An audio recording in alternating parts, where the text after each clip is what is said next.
হাঁটতে হাঁটতে বহু দূরে গিয়া দেখে একটা সমুদ্র কিনারার মধ্যে গাছ দেখা যায়।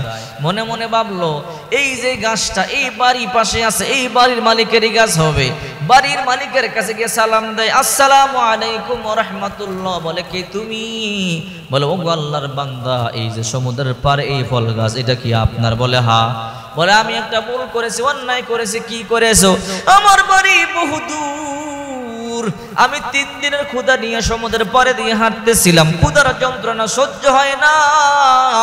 হঠাৎ করে তাকাইয়ে দেখি সমুদ্রের মধ্যে একটা ফল ভাসে, ওই ফলটা ক্ষুধার যন্ত্রণা খেয়ে ফেললাম। রে আল্লাহর বান্দা, আমি তো বড় ভুল করে ফেলেছি, আপনার অনুমতি ছাড়া আপনার ফল খেয়ে ফেলেছি। যদি আল্লাহ তাআলা কিয়ামতের ময়দানে আমাকে জিজ্ঞাসা করে, আবু সালেহ মুসা জঙ্গি, তুমি যে না বলিয়া অন্যের ফল খাইলা, জবাব দাও, আমি আল্লাহর দরবারে কেমনে মুখ দেখাবো? ও আল্লাহর বান্দা, আপনি আমাকে মাফ করিয়া দেন। আপনি মাফ না করলে আমি যাব না। এইবার ওই বাগানের মালিক মনে মনে চিন্তা করে, আমি একটা খাঁটি লোকের সন্ধান পাইলাম, এই লোককে এমনি ছাড়া যাবে না। ওই বাগানের মালিক ও আল্লাহর ওলি, যে যেমন আল্লাহ তার সাথে তেমনই মিলাইয়া দেয়। সুর চিনে সুরকে, ডাকাত চিনে ডাকাতকে, জিনাকার চিনে জিনাকারকে, আর আল্লাহ ওয়ালা চিনে একজন আল্লাহ ওয়ালাকে। আবু সালেহ মুসা জঙ্গি বলে, ওগো বাগানের মালিক, আপনি আমাকে মাফ করিয়া দেন। ওই গাছের মালিক বলে, না, তোমাকে আমি এমনি মাফ করব না। কেমনে মাফ করবেন? কি করলে মাফ করবেন? বলে, শর্ত আছে একটা। কি শর্ত? বলে, আমার বাড়িতে 12 বছর গোলামি খাটতে হবে, যদি না খাটো তোমাকে মাফ করবো না। আল্লাহর কাঠ করায় তোমার নামে বিচার দিব, আর তুমি যদি 12 বছর গোলামি করো তোমাকে মাফ করিয়া দিব। আবু সালেহ মুসা জঙ্গি বলে, কেমন পেশের মধ্যে পড়লাম, একটা ফল খাইয়া 12 বছর তার বাড়িতে গোলামি করতে হবে। মনে মনে সিদ্ধান্ত নিল, দুনিয়াতে গোলামি করলে 12 বছর কাটিয়া যাবে, যদি এর জন্য জাহান্নামে যাই, লক্ষ লক্ষ বছর জাহান্নামে জ্বলতে হবে না, আমি পারবো না, দুনিয়াতে গোলামি করব। এই জন্য সিদ্ধান্ত নিলেন, আপনার বাড়িতে 12 বছর গোলামি করব। টাগরা যুবক, দেখতে বড় সুন্দর, নেককার পরহেজগার একজন আল্লাহর বান্দা। 1 বছর চলিয়া গেল, 2 বছর চলিয়া গেল। বাড়িওয়ালা মনে মনে ভাবে, এমন সুন্দর চরিত্রওয়ালা যুবক জীবনে দেখি নাই। এমনি করতে করতে 10 বছর চলে গেল, 1 যুগ 12 বছর চলে গেল। 1 যুগ যাওয়ার পরে এইবার বলে, মালিক, আপনি আমাকে মাফ করিয়া দেন, আমাকে ছাড়িয়া দেন। আপনার কথা আমি পালন করলাম, 1 যুগ 12 বছর আপনার বাড়িতে কাজ করলাম, এইবার আমাকে ছাড়িয়া দেন, মাফ করিয়া দেন। বাড়ির মালিক বলে, না রে আবু সালেহ মুসা, এখনো তোমাকে মাফ করব না, আর একটা শর্ত আমার মানতে হবে। বলে, কি শর্ত? বলে, আমার মেয়েকে তোমার বিবাহ করতে হবে। কি বলেন আপনি? বলে, হ্যাঁ, আমি তো আপনার মেয়েকে দেখি নাই, আপনার মেয়ে কেমন না কেমন।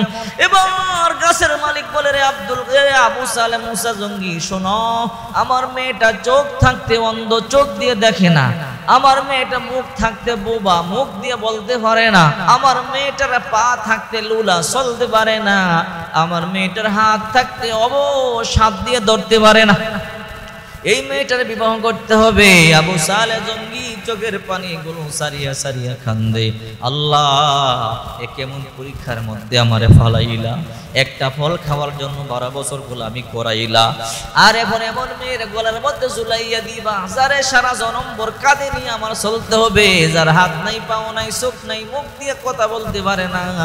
চোখের পানিগুলো সারিয়া সারিয়া কান্দে। এইবার বাড়ির মালিক বলে, কিরে আবু সালেহ মুসা জঙ্গি, সিদ্ধান্ত জানাও, তুমি কি আমার মেয়েকে বিবাহ করবা, নাকি তোমাকে আমি মাফ করব না, কোনটা চাও? আবু সালেহ জঙ্গি চোখের পানি সারিয়া কান্দে আর বলে, আপনার কথা আমি মানিয়া নিলাম, আপনার মেয়েকে আমি বিবাহ করব, তারপর মাপ চাই, তারপর মাপ নিতে হবে। বলল, ঠিক আছে, বিবাহ করো। বিবাহ হয়ে গেল। বলল, যাও, বাসর করে যাও, তোমার জন্য তোমার বিবি অপেক্ষায় আছে। আবু সালেহ মুসা জঙ্গি রহমাতুল্লাহি আলাইহি হাঁটি হাঁটি পা পা করি যখন ঘরের দরজার মধ্যে ঢুকলো, এমনি বিবি দাঁড়াইয়া গেল, চোখ দুইটা বের করে সালাম দিয়া সামনে গিয়া স্বামীকে সালাম দিল, বুকের মধ্যে জড়াইয়া বলে, ও স্বামী আমার, আপনি কেমন আছেন? এবার আবু সালেহ মুসা জঙ্গি আশ্চর্য হয়ে গেল, আমার শ্বশুর বলল কি, আবার হইল কি? এমন সুন্দর মেয়ে তো জীবনেও দেখি নাই। আমার শ্বশুর বলল তার মুখ থাকতে মুখ দিয়ে কথা বলতে পারে না, পা থাকতে পা দিয়ে চলতে পারে না, হাত আছে হাত দিয়ে ধরতে পারে না, চোখ আছে চোখ দিয়ে দেখে না। আমার শ্বশুরের কথার সাথে মিল নাই। এইবার বিবির সাথে কথা না বলিয়া, দেখা সাক্ষাৎ না করিয়া, আনন্দ ফুর্তি না করে বের হয়ে গিয়া বলে শ্বশুর আব্বা জান, বলে কি বাবা কি? বলে আপনি বললেন কি হইল কি? বলে আমি কি বললাম? আপনি বললেন আপনার মেয়ের মুখ থাকতে কথা বলতে পারে না, চোখ আছে দেখতে পারে না, হাত আছে হাত দিয়ে ধরতে পারে না, পা আছে পা দিয়ে চলতে পারে না। ও শ্বশুর আব্বা জান, আপনার মেয়ে দিব্যি দাঁড়াইয়া গেছে, কথা বলতেছে, চোখ দিয়ে দেখতেছি, আমাকে হাত দিয়ে জাবরাইয়া ধরিয়া আমার পা ধরিয়ে সালাম করে, আপনি কেন মিথ্যা কথা বললেন? শ্বশুর বলেন না রে আবু সালেহ মুসা জঙ্গি, একটা মিথ্যা কথা বলি নাই। বলে তাই নাকি? বলে হ্যাঁ, কি মিথ্যা বলেন নাই? আবু সালেহ মুসা জঙ্গি, আমি কি বলছি বুঝো? আমার মেয়ের জবান আছে, জবান দিয়ে কথা বলতে পারে না, তার মানে আমার মেয়ে আমাদের পরিবার ছাড়া অন্য বিন পুরুষের সাথে জীবনও কথা বলে নাই। আমার মেয়ে এমন একটা মানুষ, জীবনে আমাদের পরিবারের লোক ছাড়া অন্য কোনো পুরুষকে চোখ দিয়ে দেখে না, এই জন্য বলছি চোখ থাকতে অন্ধ। আমার মেয়ে এমন একটা মানুষ, জীবনে আমাদের ঘর ছাড়া পায়ে হাইটা বাহিরে যায় না, এই জন্য বলেছি পা থাকতেও লুলা। আমার মেয়ে জীবনে হাত দিয়ে খারাপ কিছু ধরে নাই। রে আবু সালেহ জঙ্গি মুসা, তুমি টেনশন করবা না, আমার মতো একটা নেককার মেয়ে তুমি জীবনে খুঁজে দ্বিতীয়টা পাইবা না। আবু সালেহ জঙ্গি মুসা সেজদায় পড়ে বলে, আল্লাহ তুমি আমার জন্য এমন নেককার একটা স্ত্রী রাখছো যা আমি জীবনে কল্পনা করতে পারি নাই। বাবাও নেককার, মাও নেককার, এই জন্য আল্লাহ পাক রব্বুল আলামিন এই ঘরে দিয়েছেন একটা নেককার সন্তান। নাম রেখেছে আদর করে আব্দুল কাদের জিলানী রাহমাতুল্লাহ আলাইহি। ছোট্টকালে বাবা মারা যায়। আব্দুল কাদের জিলানী রাহমাতুল্লাহ আলাইহি যখন একটু বড় হলেন, মা কানে কানে বলে, বাবা আমার একটা স্বপ্ন পূরণ করবা কিনা? বলো মা কি স্বপ্ন? বলো বাবা রে, তোমারে মাদ্রাসার মধ্যে পড়াইবো, তোমারে মাদ্রাসায় পড়াইয়া হাফেজ বানাইবো, আলেম বানাইবো। আব্দুল কাদের ছোট্ট বালক বলে, মা তুমি টেনশন করবা না, তুমি কোনো চিন্তা করবা না, আমাকে মাদ্রাসার মধ্যে ভর্তি করাইয়া দাও। মা গো, আমারে মাদ্রাসায় ভর্তি করাইলে আমি হাফেজ হব, আলেম হব। মা বলে, বাবা এই দুনিয়ার মধ্যে তোর বাবা নাই, তোরে আমি পড়াইবো তেমন টাকা পয়সা আমার নাই রে বাবা। তোর বাবা মহারানা হিসাবে একটা স্বর্ণের টুকরা আমাকে দিয়েছিল, এই সোনাটা আমি তোকে দিতে চাই, এটা বিক্রি করিয়া মাদ্রাসার মধ্যে পড়বি। মা সিলাই করিয়া বুগলের নিচে স্বর্ণের টুকরাটা দিয়ে বলে, রে আব্দুল কাদের মাদ্রাসার মধ্যে যাও, এই স্বর্ণের টুকরা উস্তাদকে দিয়ে বলবা, উস্তাদ জি আমার মা স্বর্ণের টুকরাটা দিয়েছে, এটা বিক্রি করে আমাকে পড়াইবার জন্য বলেছে। রে আব্দুল কাদের আর কোনোদিন মিথ্যা কথা বলবা না, জীবনে যত বিপদের সম্মুখীন হও মিথ্যা কথা বলবা না। আব্দুল কাদের জিলানী বলল, মা ঠিক আছে, জীবনে কোনোদিন মিথ্যা কথা বলবো না। আব্দুল কাদের জিলানী রাহমাতুল্লাহ আলাইহির মা সন্তানকে সুন্দর করিয়া গাটুরে সাজাইয়া, গাটুরের ভিতরে কিছু গুড় চিরা মুড়ি দিয়া, কিছু পুরাতন কাপড় দিয়া বলে, বাবা যাও মাদ্রাসার মধ্যে যাও, তোমাকে দেওয়ার মতো তেমন দামি সম্পদ আমার নাই। বলল, বাবা ওয়াদা মনে রাখবা, জীবনে মিথ্যা কথা বলবা না। বলল, মা তোমার কথা আমি মানবো, কারণ মিথ্যা থেকেই গুনাহ শুরু হয়। যে ব্যক্তি মিথ্যা বলে না ওই ব্যক্তি কিন্তু গুনাহ করতে পারে না। এই জন্য মা নেককার হইলে সন্তানকে ভালো কিছু শিখায়, কারণ মা সন্তানকে ছোটবেলায় শিখায় সন্তান কোনোদিন মিথ্যা কথা বলবো না। সন্তান বলে, মা ওয়াদা দিলাম জীবনে কোনোদিন আমি মিথ্যা কথা বলবো না। আব্দুল কাদের জিলানী রাহমাতুল্লাহ আলাইহি পিঠের মধ্যে গাটুরি নিয়ে হাঁটি হাঁটি পা পা করে মরুপ্রান্তর দিয়ে রওনা করলো। বহুদূর মাদ্রাসার মধ্যে পড়বার জন্য যাবে। যেতে যেতে সন্ধ্যা হয়ে যায়। মরু প্রান্তরে বিশাল মরুভূমি, মধ্যখানে ডাকাত দল আক্রমণ করিয়া বলে, রে বালক তোর নাম কি? বল। বলে, আমার নাম আব্দুল কাদের জিলানী। রে আব্দুল কাদের কই যাও? বলে, মাদ্রাসায় পড়বার জন্য যাই। তোমার গাঠুরির মধ্যে কি আছে সব বাহির করিয়া দাও। আব্দুল কাদের জিলানী রাহমাতুল্লাহি বালক বলে, আমার গাটুরির মধ্যে দামি সম্পদ বলতে কিছু নাই, কিছু গুড় চিরা মুড়ি পানি আর কিছু পুরাতন কাপড়, এছাড়া আমার গাটুরির মধ্যে দামি সম্পদ বলতে কোনো কিছু নাই। বলে, তোমার কথা বিশ্বাস করি না, গাটুরি খোলো। গাটুরি খুললো। এইবার খুলিয়া দেখে এই গাটুরির মধ্যে দামি কোনো সম্পদ নাই, পুরাতন কাপড় আর কিছু পানি দেখা যায়, গুড় মুড়ি চিরা দেখা যায়। এইবার ডাকাত দল বলল, রে আব্দুল কাদের যা যা চলে যা মাদ্রাসায় যা। আব্দুল কাদের জিলানী রহমাতুল্লাহ আলাইহি গাটুনি সুন্দর করিয়া বুড়িয়া আবার রওনা করলো। কিছু দূর যাওয়ার পরে হঠাৎ করে মনে পড়লো, মায়না বলছে মিথ্যা বলবি না, আমার বগলের নিচে স্বর্ণের টুকরা আছে। ডাকাত দল আমাকে জিজ্ঞাসা করলো, আমি বললাম আমার কাছে কোনো কিছু নাই, আমার কাছে না স্বর্ণের টুকরা আছে। আমার তো মিথ্যা কথা হয়ে গেল। একটা মিথ্যার জন্য কমপক্ষে 7000 বছর জাহান্নামে জ্বলা লাগবে। না না, জাহান্নামের আগুন সহ্য করতে পারবো না। আবার দৌড়াই আসছে, ও ডাকাত ভাই। বলে কি? বলে আমি একটা মিথ্যা কথা বলেছি। বলে কি মিথ্যা কথা? বলে আমার এই বগলের নিচে আমার মা সিলাই করি একটা স্বর্ণের টুকরা দিছে। আপনারা যখন বলেছেন তোমার কাছে কি আছে সব সম্পদ বাহির করো, আমি বললাম আমার কাছে তো আমি সম্পদ বলতে কিছু নাই, কিন্তু আমার কাছে একটা স্বর্ণের টুকরা আছে। আমি মিথ্যা কথা আপনাদের সাথে বলেছি রে ভাই, জাহান্নামে যাওয়া লাগবে। এই স্বর্ণের টুকরা তোমরা নিয়ে নাও, তারপর আমার জাহান্নাম থেকে বাঁচাও। এই কথা বলবার পরে ডাকাত দল বলে দেখি, হঠাৎ করে বগলের নিচে হাত দিয়ে দেখে সত্যি স্বর্ণের টুকরা। ডাকাত দল খুলিয়া হাতের মধ্যে নিয়ে দেখে চকচক সোনা দেখা যায়। ডাকাত দল বলে, কি রে আব্দুল কাদের, আমরা তো তোমাকে বললাম যাও চলিয়া যাও, তুমি চলিয়া গেলে তো যাইতে পারতা, এখন তোমার স্বর্ণের টুকরা আমরা রাখিয়া দেব। আব্দুল কাদের চোখের পানিগুলো সারিয়ে বলে, আপনারা রাখিয়া দেন, তারপর আমাকে জাহান্নাম থেকে বাঁচান। বলে জাহান্নাম থেকে কেমনে বাঁচবা বুঝতে পারলাম না। বলে আমার মা বলেছে জীবনে যত বড় বিপদের মধ্যেই পড়ো, কোনোদিন মিথ্যা কথা বলবা না। আমি তো মিথ্যাবাদী হয়ে গেলাম। আমি বললাম দামি কোনো সম্পদ আমার কাছে নাই, এই মিথ্যার জন্য জাহান্নামে জ্বলতে পারবো না, এই জন্য আবার স্বর্ণের টুকরা নিয়ে আসলাম। এই স্বর্ণের টুকরা আপনারা নিয়ে আনেন, এরপরও জাহান্নাম থেকে আমারে বাঁচাইয়া দেন। আমি জাহান্নামে জ্বলতে চাই না, আমি আমার মালিকের ইবাদত বন্দেগী করতে চাই, কারণ জাহান্নাম বড় ভয়ঙ্কর। জাহান্নামের সাপ বিচ্ছুর কামড় সহ্য করতে পারবো না, জাহান্নামের আগুনে দাও দাও করে আমি জ্বলতে পারবো না। এই কথা বলবার পরে ডাকাতের সর্দার চোখের পানিগুলো সারিয়ে কান্দি। এই ছোট্ট একটা বালক জাহান্নামকে কত ভয় পায়। আর আমরা জীবনে কত অন্যায় করলাম, কত অপরাধ করলাম, কত মানুষকে হত্যা করলাম, কত মানুষের সম্পদ লুণ্ঠন করে মানুষকে কষ্ট দিলাম। আমরা তো জাহান্নামী, আমাদের ভিতরে জাহান্নামের ভয় নাই। এবার ডাকাতের লীলা চোখের পানি সারিয়া কাদির, আব্দুল কাদের বাবা আয়, তুই আজকে আমাদের অন্তরে চক্ষু খুলিয়া দিলি। এই জীবনে কত অন্যায় করলাম, অপরাধ করলাম, একটা মিথ্যা কথা বিপদের মধ্যে পড়িয়া বলছো, এরপরও জাহান্নামকে এত ভয় পাও। আর আমরা কত অন্যায় করেছি, কত জুলুম করেছি, কত মানুষকে হত্যা করেছি। রে বাবা আব্দুল কাদের, তোর হাতটা দে, আমাদেরকে তোমার মুরিদ বানাইয়া নাও। আমরা ওয়াদা দিলাম আর জীবনে কোনো মানুষকে হত্যা করব না, ডাকাতি করব না, কাউকে কষ্ট দিব না। বাকি জীবনটা আল্লাহর হুকুম মোতাবেক, নবীজির সুন্নাহ মোতাবেক কাটাইয়া দিব।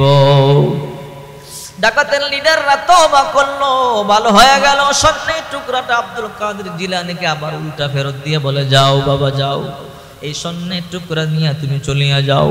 আব্দুল কাদের জিলানী রহমাতুল্লাহি আলাইহি হাঁটি হাঁটি পা পা করে মাদ্রাসার মধ্যে আসলেন। আয়েশা উস্তাদকে সালাম দিলেন, আসসালামু আলাইকুম রাহমাতুল্লাহ। উস্তাদ বললেন, ওয়া আলাইকুম সালাম। বাবা তোমার নাম কি? আব্দুল কাদের। কোথায়? বাড়ি জিলানী শহরে। রে আব্দুল কাদের, তোমার বাবা কি করে? আমার আব্বা জান নাই। উস্তাদ গো, আমার মা বড় গরিব মানুষ, টাকা নাই, পয়সা নাই। আমার মায়ের একটা স্বর্ণের টুকরা ছিল, এই স্বর্ণের টুকরা আমাকে দিয়েছে মাদ্রাসার মধ্যে পড়বার জন্য। ওস্তাদ বলেন, আব্দুল কাদের টেনশন করবা না, কান্না করবা না, তোমার আমি পড়াবো। রে আব্দুল কাদের, তুমি কোনো টেনশন করবা না, পড়বা। আব্দুল কাদের পড়ো, বিসমিল্লাহির রহমানির রহিম, আলিফ বা তা সা জিম। আব্দুল কাদের জিলানী বলে, ওস্তাদ জি, এই আলিফ বা তা সা আমার মুখস্থ, সামনে চলেন। ওস্তাদ সামনের পৃষ্ঠায় গেল। আব্দুল কাদের বলে, ওস্তাদ জি, আমার এই কায়দা মুখস্থ। বলে, তাই নাকি? বলে, হ্যাঁ, আম পড়া পড়া, আম পড়া মুখস্থ। এবার উস্তাদ বলেন, আব্দুল কাদের পড়, আলিফ লাম মিম আব্দুল কাদের জিলানী রাহমাতুল্লাহ আলাইহি বলে, উস্তাদ এই 1 নাম্বার পারা আমার মুখস্থ রে আব্দুল কাদের, 2 নাম্বার পারা পড়। বলে 2 নাম্বার পারা আমার মুখস্থ, 3 নাম্বার পারা পড়। তিনকা রাসূল ফাদদালনা বা'দুহুম আলা বা'দ। ও উস্তাদ জি সামনে চলেন, এই 3 নাম্বার পারা আমার মুখস্থ রে আব্দুল কাদের, 4 নাম্বার পারা পড়ো। লান তানালুল বিররা হাত্তা তুনফিকু মিম্মা তুহিব্বুন। ও উস্তাদ জি 4 নাম্বার পারা আমার মুখস্থ, 5 নাম্বার পারা পার। ওয়াল মুহসানাতু মিনান নিসা। বলে উস্তাদ জি 5 নাম্বার পারা আমার মুখস্থ, সামনে চলেন। 6 নাম্বার পারা পড়। লা ইউহিব্বুল্লাহুল জাহরা বিসসু। বলে উস্তাদ জি 6 নাম্বার পারা আমার মুখস্থ রে আব্দুল কাদের, 7 নাম্বার পারা পড়। وإذا سمعوا ما أنزل إلى الرسول। বলে উস্তাদ জি 7 নাম্বার পারা মুখস্থ, সামনে চলেন। 8 নাম্বার পারা পর উস্তাদ, সামনে চলেন। 10 নাম্বার পারা পর ওয়ালামু আন্নামা গনিমতুম মিন শাইইন ফাআন্না লিল্লাহি খুমুসাহু ওয়া লির-রাসূল। বলে উস্তাদ জি 10 নাম্বার পারা আমার মুখস্থ। বলে ও আব্দুল কাদের সামনে চলে 11 নাম্বার পারা ইয়াতাদিরুনা ইলাইকুম ইযা রাজাতুম ইলাইহিম। উস্তাদ জি সামনে চলেন, 11 নাম্বার পারা পর্যন্ত আমার মুখস্থ। 12 নাম্বার পারা পর ওমা মিন দাব্বাতিন ফিল আরদি ইল্লা আলাল্লাহি রিজকুহা। ও উস্তাদ জি 12 নাম্বার পারা আমার মুখস্থ। 13 নাম্বার পারা পর ওমা উবারিউ নাফসি ইন্নান নাফসা লাআম্মারাতুন বিসসু। বলে উস্তাদ জি 13 নাম্বার পারা আমার মুখস্থ, সামনে চলেন। রে আব্দুল কাদের 14 নাম্বার পারা পর রুবামা ইয়াওয়াদুল্লাযিনা কাফারু লাউ কানু মুসলিমিন। ওগো উস্তাদ জি 14 নাম্বার মুখস্থ, সামনে চলেন। 15 নাম্বার পারা পর সুবহানাল্লাযী আসরা বিআবদিহি লাইলাম মিনাল মাসজিদিল হারাম। উস্তাদ জি 15 নাম্বার পারা আমার মুখস্থ, সামনে চলেন। 16 নাম্বার পারা পর ক্বালা আলাম আকুল লাকা। বলে উস্তাদ জি 16 নাম্বার পারা আমার মুখস্থ। 17 নাম্বার পারা পর ওগো উস্তাদ জি ইকতারাবা লিন-নাসি হিসাবুহুম, এটাও আমার মুখস্থ। বলে 18 নাম্বার পারা পর আব্দুল কাদের কদ আফলাহাল মুমিনুন। ও উস্তাদ জি 18 নাম্বার পারা আমার মুখস্থ, সামনে চলেন। উস্তাদ বলে আব্দুল কাদের 19 নাম্বার পারা পার ওয়াকালাল্লাযীনা লা ইয়ারজুনা। বলে উস্তাদ জি আমি আর পারি না। উস্তাদ বলে কি রে আব্দুল কাদের কোন মাদ্রাসার মধ্যে পড়ে আসছো, এত সুন্দর করে পড়তে পারো, উস্তাদের নামটা একটু আমারে বলো। বলে উস্তাদ জি জীবনে কোনোদিন মাদ্রাসার মধ্যে পড়ি নাই। আব্দুল কাদের কি বলো, মাদ্রাসা না পড়লে এই 18 পারা কেমনে মুখস্থ করলা? বলে উস্তাদ জি এই 18 পারা আমি আমার মায়ের গর্ভে মুখস্থ করেছি। বলে কেমনে বলো, কি বলো, আশ্চর্য কথা। ও উস্তাদ জি আমি যখন আমার মায়ের গর্ভে ছিলাম, আমার মা সবসময় ওযু অবস্থায় থাকতো, জিকির আজকারে থাকতো, কোরআন তেলাওয়াত করতো। আমার মা কোরআন তেলাওয়াত করতো আর আমি শুনে শুনে মুখস্থ করে ফেলতাম। আমার মা 1 পারা থেকে 18 পারা পর্যন্তই তেলাওয়াত করেছে। এরপর আমার মা অসুস্থ হয়ে যায় আর কোরআন তেলাওয়াত করতে পারে নাই। এই জন্য 1 থেকে 18 পারা পর্যন্ত শুনে শুনে মুখস্থ করে ফেলেছি। উস্তাদ আল্লাহর কসম যদি আমার মা গোটা 30 পারা পড়তো, আমি গোটা 30 পারাই মুখস্থ করে ফেলতাম। চিন্তা করে দেখেন নেককার মা হইলে কেমন সন্তান হয়। হে মা বোনেরা কান খাড়া করে ভালো করে শোনো, তোমার পেটটা বড় দামি একটা পেট, তোমার এই 5 ইঞ্চি পেটটা বড় দামি পেট। এই পেটের দিকে যত বদমাশে নজর দিবে তোমার সন্তানের উপর আসর পড়বে। আর এই পেটটাকে যদি তুমি সুন্দর করে টাকিয়ে রাখতে পারো, পর্দা রাখতে পারো, তোমার সন্তানটাকে আল্লাহ তাআলা হেফাজত করবে। এই জন্য বলি মা পর্দার ভিতরে চলবে, পর্দায় চলিও না। কারণ মা খারাপ হলে সন্তান খারাপ হয়। গাছ যেমন ফল তেমন হয়, বাছুর গাই যেমন হয় বাছুর তেমন হয়। এই জন্য বিশ্বনবী মুহাম্মদ রাসূলুল্লাহ সাল্লাল্লাহু আলাইহি ওয়াসাল্লাম বলেন নিসাউন কাসিয়াতুন আরিয়া মুমিনাতুন মাইলাতুন রুসুন কাসনিমাতিল বুহতিল মাইলা। শেষ জমানার মধ্যে এমন কিছু নারী হবে বস্ত্র পরিহিতা কিন্তু উলঙ্গ মনে হবে, এমন নারী এমন কাপড় পরবে উলঙ্গ মনে হবে, তাকানো যাবে না, লজ্জা লাগবে, উটের সুটের মতো খোপা বাঁধবে, মডার্ন করে হেলে তুলে চলবে। বিশ্বনবী মুহাম্মদ রাসূলুল্লাহ সাল্লাল্লাহু আলাইহি ওয়াসাল্লাম বলেন ওই সমস্ত নারীরা তো জান্নাত পাবেই না, জান্নাতের সুঘ্রাণ পর্যন্ত পাবে না। অথচ বিশ্বনবী মুহাম্মদ রাসূলুল্লাহ সাল্লাল্লাহু আলাইহি ওয়াসাল্লাম বলেন জান্নাতের সুঘ্রাণ 500 বছর রাস্তা দূর থেকেও পাওয়া যায়। এই নারীরা জান্নাতের সুঘ্রাণ পর্যন্ত পাবে না। আল্লাহর হাবিব মুহাম্মদুর রাসূলুল্লাহ সাল্লাল্লাহু আলাইহি ওয়াসাল্লাম বলেন, অধিকাংশ নারীরা জাহান্নামে যাবে, অধিকাংশ নারীরা জাহান্নামে যাবে। নারীরা বলে, ইয়া রাসূলুল্লাহ, কেন? স্বামীকে কষ্ট দেওয়ার কারণে, নামাজ না পড়ার কারণে, বেপরদায় থাকার কারণে। আল্লাহ হাবিব বলে, হে নারীরা, তোমরা বেশি বেশি দান করো, সদকা করো, কারণ নারীদেরকে বেশি জাহান্নামে দেখে আসছি। রাসূল করিম সাল্লাল্লাহু আলাইহি ওয়াসাল্লাম বলেন, আমি যখন জাহান্নামে গেলাম, কিছু নারীকে দেখলাম মুখের মধ্যে জিহ্বা লাগাইয়া আটকাইয়া রাখছে, জুড়াইয়া রাখছে। জিজ্ঞাসা করলাম, এমন কেন? এবার জিবরাইল বলে, নবী, এই জিহ্বা দিয়ে স্বামীকে কষ্ট দিত।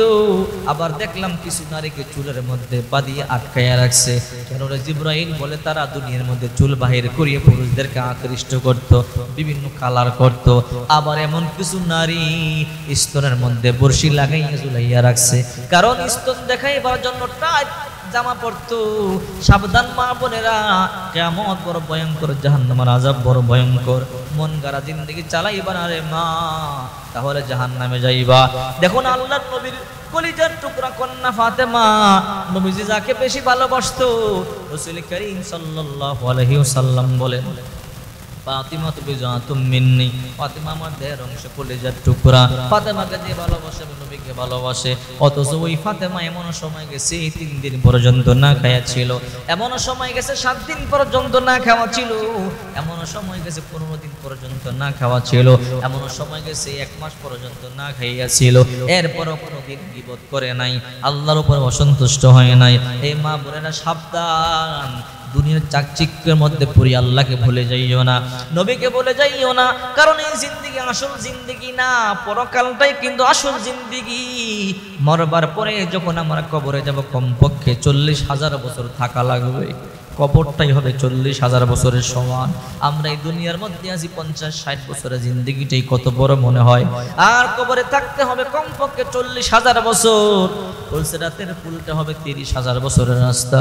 হাসরের ময়দানটার একদিন হবে 50,000 বছরের সমান। একটু চিন্তা করে দেখেন কেমন ভয়ঙ্কর। এরপরও কেমনে নামাজ পড়েন না, কেমনে গীবত করেন, মিথ্যা কথা বলেন, আল্লাহর সামনে কেমনে মুখ দেখাবেন।